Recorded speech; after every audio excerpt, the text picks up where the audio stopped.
Netflix released a lot of films this year, some forgettable, some genuinely great. In this video, I'm counting down the 10 best Netflix original films of the year from number 10 to number 1. No spoilers, no algorithms, just a critical breakdown of what works, what matters, and why these films stand out.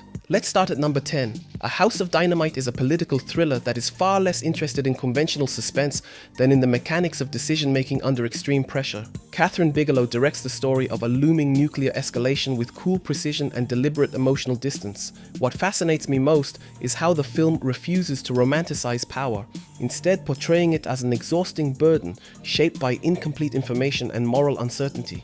The fragmented narrative structure, which revisits events from multiple perspectives, demands active engagement and patience from the viewer. Idris Elba embodies authority not as confidence, but as constant strain and responsibility. Visually, the film remains restrained and functional, almost documentary in tone. Emotionally, it keeps the audience at arm's length, which feels thematically coherent but dramatically rigid. A House of Dynamite is a film I deeply respect, even if I never truly connect with it. 10 Dance tells a familiar rivals to lovers story, but distinguishes itself through its commitment to dance as a form of emotional expression. Standard and Latin dance are not treated as spectacle alone, but as mirrors of inner tension and vulnerability. I especially appreciate the calm, observant camera work that allows choreography to breathe instead of forcing emotion through rapid editing. The two leads convince through physical presence and believable chemistry, even though the characters themselves follow quite well-worn genre paths.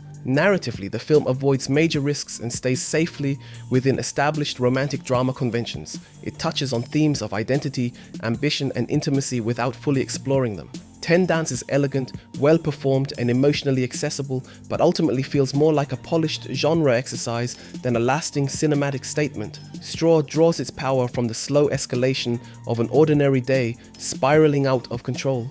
Tyler Perry focuses the narrative tightly on a single woman's experience, allowing tension to accumulate through circumstance rather than spectacle.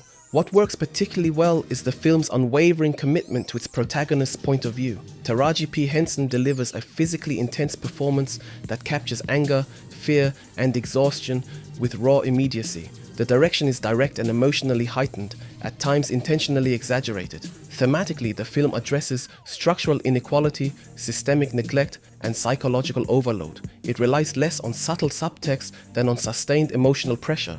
That approach is not always refined, but it is honest. Straw is not a quiet film. It confronts the audience head-on and refuses to soften its impact. Lucas World is a family drama based on true events, told with sincerity and emotional restraint. The film follows a mother searching for experimental medical options for her son, who lives with cerebral palsy. What resonates most with me is the respectful tone throughout the story.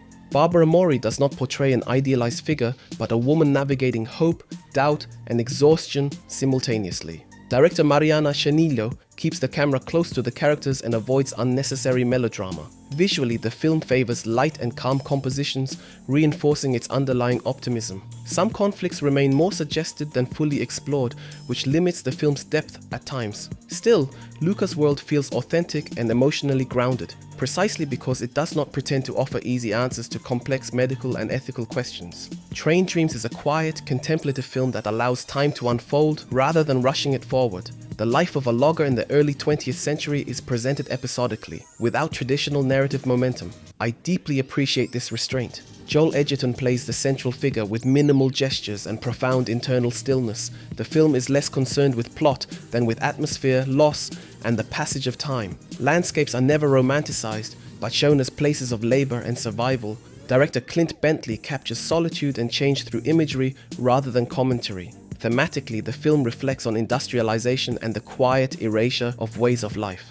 Train Dreams demands patience and attention, but rewards both with emotional resonance. It is a film that does not impress loudly, but slowly settles in.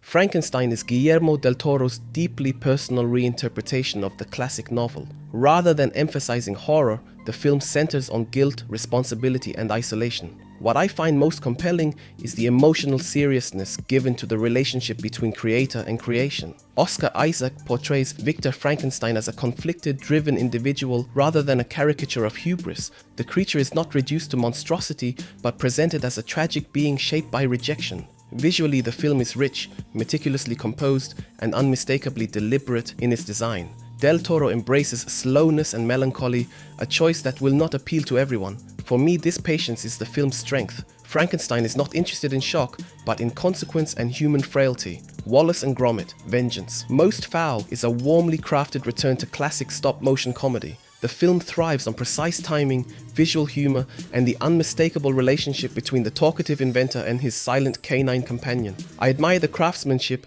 evident in every carefully animated movement. The story remains intentionally simple, which works entirely in its favor. It serves as a framework for character-based humor and inventive visual gags. Gromit, once again, communicates more through expression than dialogue ever could. The film updates its themes cautiously, without sacrificing its identity. For me, that balance is key. This is not a loud or flashy film, but one that delights through charm, precision, and deep respect for its own legacy. The Perfect Neighbor is a documentary that impresses me through its uncompromising formal discipline. The reconstruction of a fatal neighborhood conflict relies exclusively on original footage, without narration or commentary. I consider this choice both radical and profoundly effective.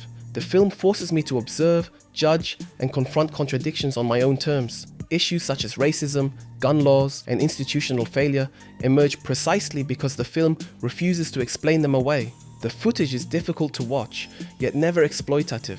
The film trusts that reality alone carries enough weight. For me, The Perfect Neighbor exemplifies documentary filmmaking as a moral mirror. It offers no comfort, only difficult questions that linger long after the film ends. K-pop Demon Hunters is a film that blends pop culture with surprising narrative clarity. At first glance, it appears colorful and playful, but beneath the surface lies a thoughtful story about identity and belonging. I appreciate how music functions as an integral narrative force rather than decorative accompaniment. The animation is energetic, stylish, and tightly synchronized with rhythm and movement. Characters are clearly defined and develop authentic group dynamics. The film balances action, humor, and emotional beats without feeling overstimulated. Thematically, it explores dual identities, performance pressure, and self-determination. What makes K-pop Demon Hunters work so well is its respect for its audience, paired with consistently high technical execution. Wake Up Dead Man, a Knives Out mystery, stands at the top of my list because it combines intelligence with pure entertainment.